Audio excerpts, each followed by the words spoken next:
हे बघ, तू जर माझी माफी मागायला आली असशील तर मी आत्ता त्या मनस्थितीत नाही. नाही आईसाहेब, मी फक्त माझी बाजू शेअर करायला आली तुमच्याशी. मला सांगा, तुमच्याशी नाही तर कोणाशी बोलणार मी? तू गरोदर आहेस. तुझ्याशी आता काहीही बोलणं योग्य ठरणार नाही. म्हणूनच आपण आता एकमेकींशी बोलूयाच नको. तू हवा तो निर्णय घे. खरं तर तू निर्णय घेतलायस. मी काहीच बोलणार नाही. आईसाहेब, तुम्ही माझ्या बरोबर नसाल तर मला खूप एकटं वाटेल. तुझ्यासोबत विक्रांत असतील, तुझे आई बाबा आहे, सोनी आहे, मग का तुला एकटं वाटेल? आईसाहेब, मला काय करू खरंच कळत नाहीये. नुसता गोंधळ झालाय माझ्या मनात. सतत विचार करून करून डोकं भणभणतंय आता. आईसाहेब, तुमच्याशी बोलून बरं वाटेल मला. आता बोलण्यासारखं आणि ऐकण्यासारखं काहीच उरलेलं नाहीये. जर लढाई अर्ध्यावरच टाकायची होती तर पहिला वार केलासच का? का हे युद्ध लढायला घेतलंस? का गनिमी कावे करत राहिलो आपण? आणि आता महत्वाच्या क्षणी शस्त्र टाकून दिली तर त्याला काय अर्थ उरला?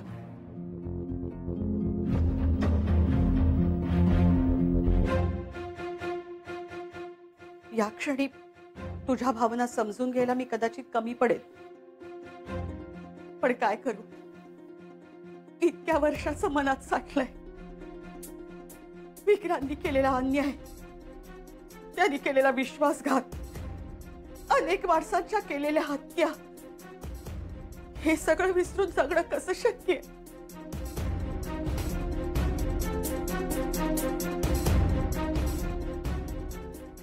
आईसाहेब,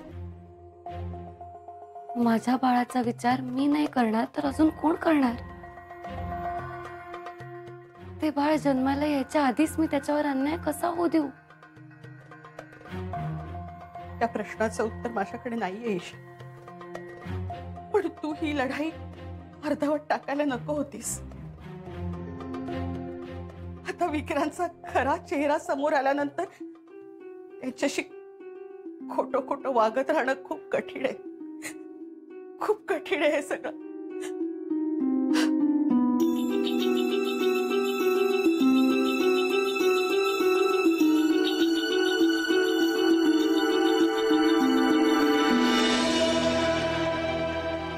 आईसाहेब, मला माफ करा. माझ्यामुळे ही वेळ आली आहे तुमच्यावर. मी प्रयत्न करेन, पण कठीण आहे. आईसाहेब, माझी अवस्था तुम्ही प्लीज समजून घ्या. मी ह्यातलं काहीच मुद्दामून नाही केलंय आईसाहेब. पण गोष्टी अशा घडत गेल्या. आता मला माझ्या बाळाचा विचार करणं जास्त महत्वाचं वाटते आईसाहेब. हे बघ ईशा, तू जरी विक्रांत सरांना माफ केलंस तरी मी त्यांना कधीही माफ करू शकणार नाही. कधीच नाही. कारण नानासाहेब आणि नंदिनीचा विचार कायम माझ्या मनात राहील. ते माझ्याकडे कायम न्याय मागत राहतील. राजनंदिनी, मला माफ करा. मी तुमच्यासाठी काही करू शकले नाही. मला माफ करा.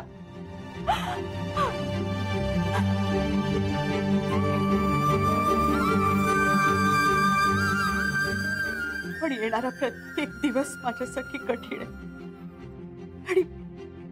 आणि तीच माझ्यासाठी इतक्या वर्षांची शिक्षा आहे.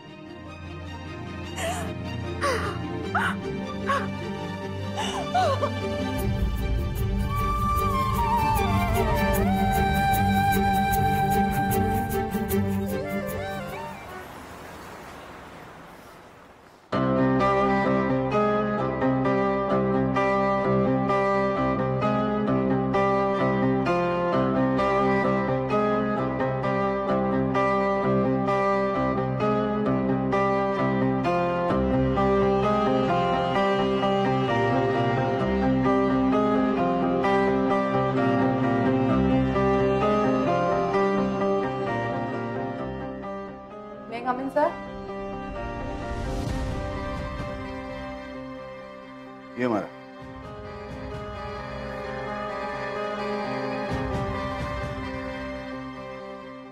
तुम्ही आज ऑफिसला आलात अचानक? माझं जरा वेगळं काम होतं. ओके सर, तुम्ही ओके आहात? आय मीन तुमची तब्येत ओके? I am fine. मला आधी कळवलं असतं तर मी सगळं केबिन आवरून ठेवलं असतं. It's okay. कॉफी कॉफी मागवू तुमच्यासाठी? नाही नको. मला जरा वेळ हवाय थोडा. काही वेळ मला एकटं सोडशील? Of course of course. थँक्स. काही लागलं तर मला कळवा. Yes of course. And please don't disturb. I am sorry.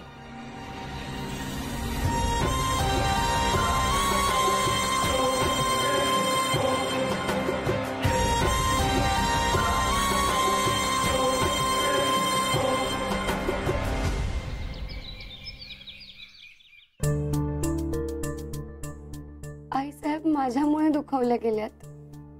त्यांचं चूक नाहीये, पण माझं सुद्धा चुकत नाहीये. मला आणि विक्रांत सरांना हे बाळ हवंय.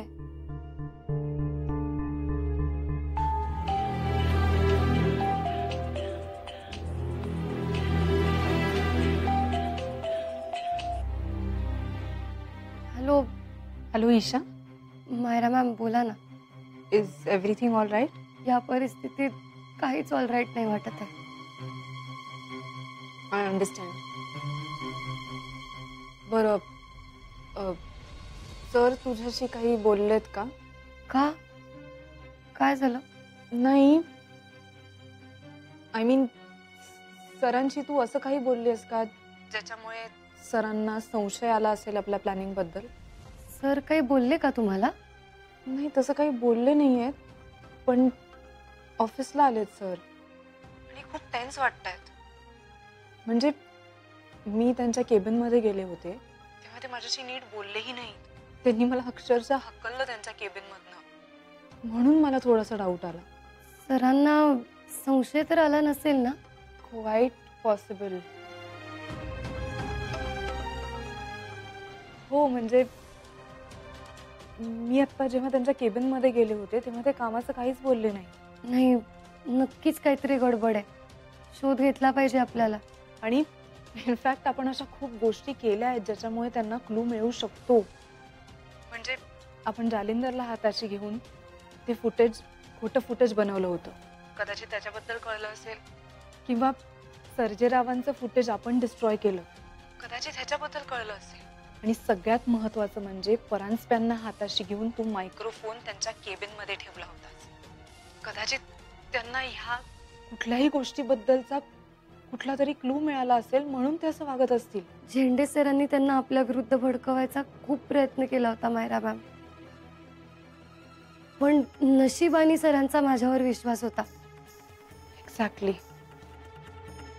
पण आता आपण काय करायचं? मी आधी जयदीप भाऊजींशी बोलते आणि मग तुमच्याशी बोलेन. Okay fine. ईशा, जे काही कम्युनिकेशन होते ते प्लीज मला सांग. पण तोपर्यंत तुम्ही प्लीज सरांच्या हालचालींवर लक्ष ठेवा. आपल्याला त्यांच्या वागण्यातून काहीतरी क्लू मिळू शकतो.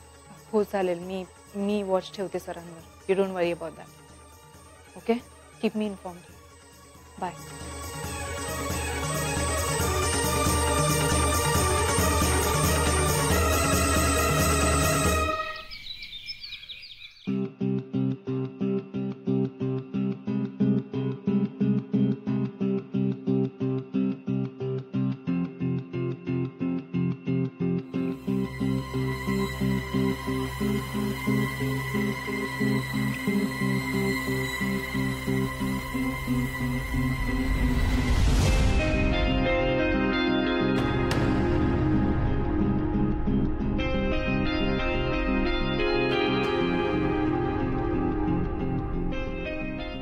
तारीख तर वेगळी दिसते.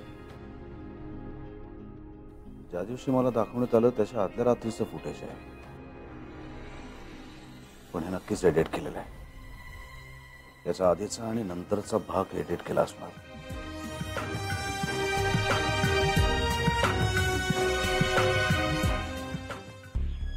भाऊजी कुठे चाललात? का? माझं काम आहे तुमच्याकडे. आता माझ्याकडे काय काम आहे? आपलं मिशन तर तू कॉल ऑफ केलंस. भाऊजी प्लीज मला असं एकटं नका ना टाकू. निदान ऐकून तरी घ्या माझं म्हणणं. वहिनी जे काय ते लवकर बोल. माझे मित्र माझी वाट बघत असतील. मायरा मॅमचा फोन आला होता. त्या म्हणाल्या सर ऑफिसमध्ये आहेत आणि त्यांना काही क्ल्यूज मिळाले तसा मायरा मॅमना संशय आहे. अच्छा, मग मी काय करू? भाऊजी आपण सरांविरुद्ध जे जे काही कट केलेत त्याबद्दल त्यांना काही कळलं असेल तर? कळलं असेल किंवा नसेलही मी काय सांगू. भाऊजी प्लीज. वहिनी एक साधी गोष्ट आहे. सत्य कधी लपून राहतं का? इतकी वर्ष आम्हाला दादाबद्दल संशय सुद्धा नव्हता, पण सत्य काय हे सांगण्यासाठी शेवटी राजनंदिनी जन्म घेऊन आलीच ना परत तुझ्यामध्ये. सगळं सत्य तिच्यामुळे कळलं आम्हाला. तूच तर सांगितलंस आम्हाला सगळं. ही ताकद आहे सत्याची वहिनी.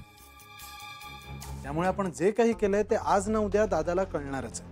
हो पण आपण आता यापुढे काहीच नाही करणार आहोत भाऊजी. आणि अशा वेळेस आता त्यांना जर ही गोष्ट कळली तर खूप गोंधळ होईल. मग त्याला सामोरं जायला आपण तयार राहायला हवं. दुसरं काय करणार? पण ते कसे रिॲक्ट करतील काय करतील काहीच कळत नाहीये. आणि समजा भाऊजी जर त्यांना कळलं आणि राग आला तर? मी काय सांगू वहिनी?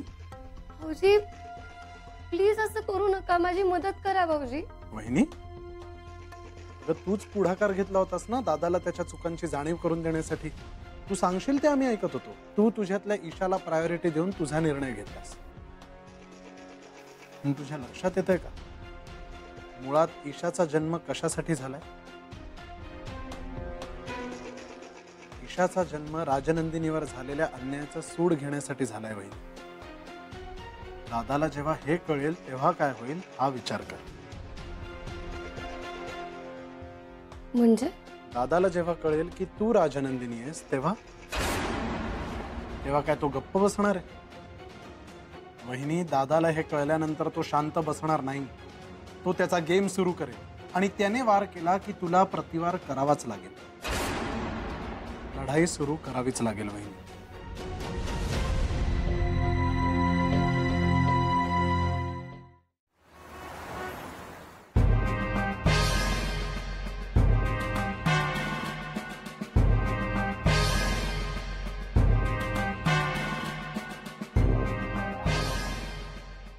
साहेब बस बस बस. सांग काय झालं? साहेब खरं सांगू का? झेंडे साहेबांनी मला पहिल्यापासूनच ईशाताईंच्या पार्टीवर ठेवलं होतं. का? मी पार्टीवर असताना त्या एका जालिंदर नावाच्या माणसाला भेटायला गेल्या होत्या. तेव्हा झेंडे साहेबांना संशय आला होता की त्या तुमच्या विरोधात काहीतरी कट रचतायत म्हणून. आणि काय माहिती मिळेल त्याला? ईशा मॅडम राजनंदिनी आहेत असं काहीतरी होतं. त्यांना डॉक्टरकडे पण नेलं होतं त्यांच्या वडिलांनी. त्यांना काहीतरी मानसिक प्रॉब्लेम आहे असं डॉक्टर म्हणत होते. पण त्या राजनंदिनी आहेत की नाही याचा पुरावा हवा होता. म्हणून सर्जेरावकडून खरं काहीतरी रेकॉर्ड करून घ्यायला सांगितलं होतं. सर्जेरावनी कबूलही केलं होतं की त्या राजनंदिनी आहेत म्हणून. मी तो व्हिडिओ रेकॉर्ड केला होता साहेब. मग पुढे? मग त्यांना जालिंदरचा पुरावा हवा होता म्हणून त्यांनी मला परत ईशा मॅडमच्या पार्टीवर ठेवलं.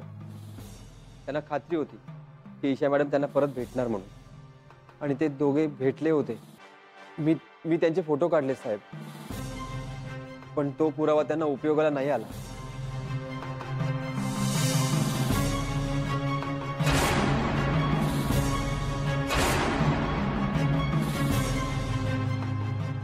आता अजून तुझी खात्री कशी पटवून देऊ? नाही खोटे माझा विश्वास नाही यावर. साहेब त्यांचा प्रॉब्लेम एवढाच झाला की त्यांच्या कुठल्याच पुराव्याचा उपयोग नाही झाला त्यांना. त्यांची तर झोपच उडाली होती. तुमच्यासाठी पुरावे गोळा करायला लावले त्यांनी मला. मला माफ करा साहेब. मला माफ करा. जा. निघ.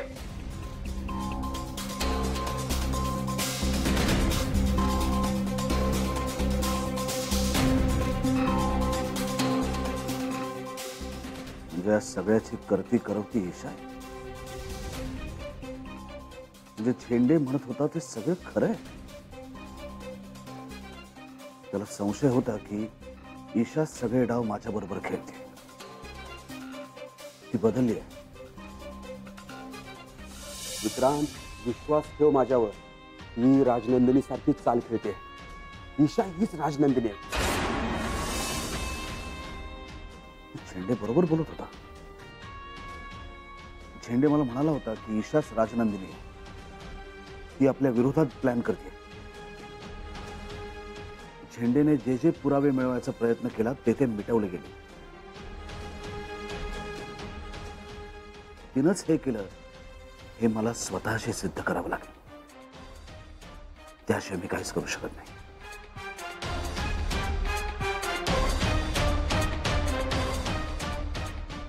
ईशा, तू हे सगळं केलंस.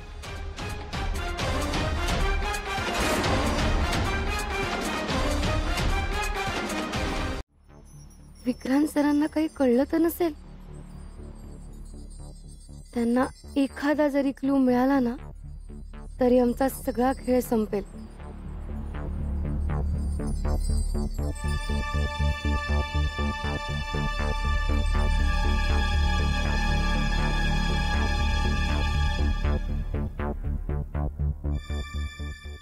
ईशा,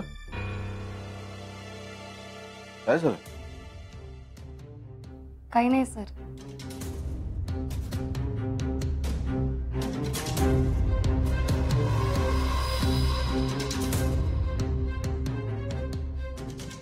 सर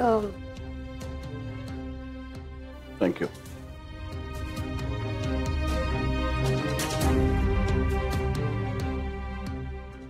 असं काय बघतेस? कुठे गेला होता इतका वेळ? ऑफिसमध्ये. नाही म्हणजे घरी आराम करायचं सोडून ऑफिसमध्ये का गेला होता?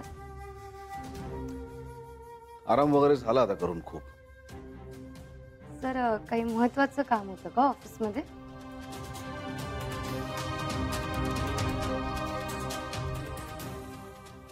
कितीतरी कामं राहिले दिशा आणि ती सगळीच खूप महत्वाची आहेत. तूही इथे घरी असतेस. परांजपे नाहीत, झेंडेही नाहीत. फक्त मायरा एकटी आहे. कितीतरी पेंडिंग इश्यूज आहेत, नवीन इश्यूज आहेत. तर तुला काय वाटलं मी कुठे गेलो होतो? नाही सर, मी तुमच्या काळजीने म्हटलं. नवे इश्यूज कोणते निघाले? विशेष काय नाही, नेहमीच. पण ऑफिसमध्ये गेलं की बरं वाटतं मला. तुला नेहमी कधीच काही प्रॉब्लेम नसतो. आज काय? नाही, प्रॉब्लेम काहीच नाहीये. पण तुम्हाला आराम करता येणार नाही असं वाटलं इतकंच. Don't worry, I am fine. तू बरी आहेस ना? हो, मी बरी आहे. सर तुम्हाला काही हवंय? तुमची स्ट्रॉंग कॉफी? नाही नको, झाले ऑफिस. तू काय केलंस घरी? मी काही नाही, थोडीफार कामं आणि आराम. ठीक आहे, ये बस. नाही सर, मी जाते. मला मंदाला काम सांगायचं. आलेच. विक्रांत, विश्वासघात आणि विक्रांतची जात